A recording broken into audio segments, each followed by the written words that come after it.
রিকশায় উঠে পড়লাম।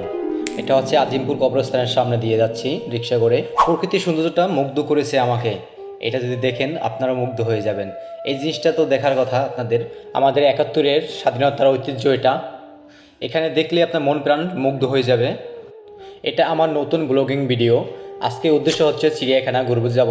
এটা হচ্ছে আপনাদের শাহবাগ চত্বর, যেখানে সমস্ত আন্দোলনের মূল চাবিকাঠি এখানে। আমার এই ভিডিওটি ভালো লাগলে অবশ্যই কমেন্টে বলে যাবেন, শেয়ার করবেন। মামা ভাগ্নে দুজনে বেরিয়ে পড়লাম ভ্রমণের উদ্দেশ্যে আজকে আপনাদের সাথে। অবশেষে আমরা মেট্রো রেলের কাছাকাছি এসে পৌঁছলাম, কিংবা মেট্রো রেলে যাবো বলে, কিন্তু আজকে ছুটির দিন বলে মেট্রো রেল পেলাম না। অবশেষে আমরা বাসে করে রওনা দিলাম। বাস মামা চালাচ্ছে সুন্দর করে, আমরা ভ্রমণ করছি। এই যে আমরা সুন্দর করে যাচ্ছি বাসে করে। আমাদের ভ্রমণের উদ্দেশ্যটা জানেন সবাই। এই যে মামা আর আমি সাথে যাচ্ছি। অবশেষে আমরা বাসে করে পৌঁছলাম মিরপুর 10-এ। 10 থেকে আমরা যাব অটোতে করে।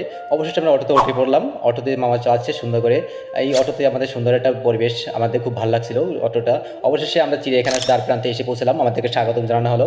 চিড়িয়াখানার ভিতরে আমরা প্রবেশ করতেছি। আপনারা দেখতে থাকুন, সুন্দর পরিবেশ এখানে। অনেক মানুষের, হাজার মানুষের ভিড়। আজকে ছুটির দিন বলে অনেক মানুষ এসেছে। আমরা চিড়িয়াখানার ভিতরে যাওয়ার জন্য টিকিট কাটলাম, 2টো টিকিট নিলাম। ভিতরে আমরা প্রবেশ করলাম। প্রবেশ করে দেখুন কী সুন্দর অবস্থা। এইখানে আপনার দেখলে মনোমুগ্ধ ঘুরিয়ে যাবে। অবশ্যই প্রথমে যাবে চোখে পড়ে যে হরিণের ঝাঁক, ওইখানে হরিণ রয়েছে। তারপরে আপনারা ভিতরে গেলে আপনারা বাঘ দেখতে পারবেন, রয়্যাল বেঙ্গল টাইগার। এখানে আপনারা বাঘের সাথে দেখা মিললো। পরবর্তী ভিডিওতে আমার সাথে থাকুন।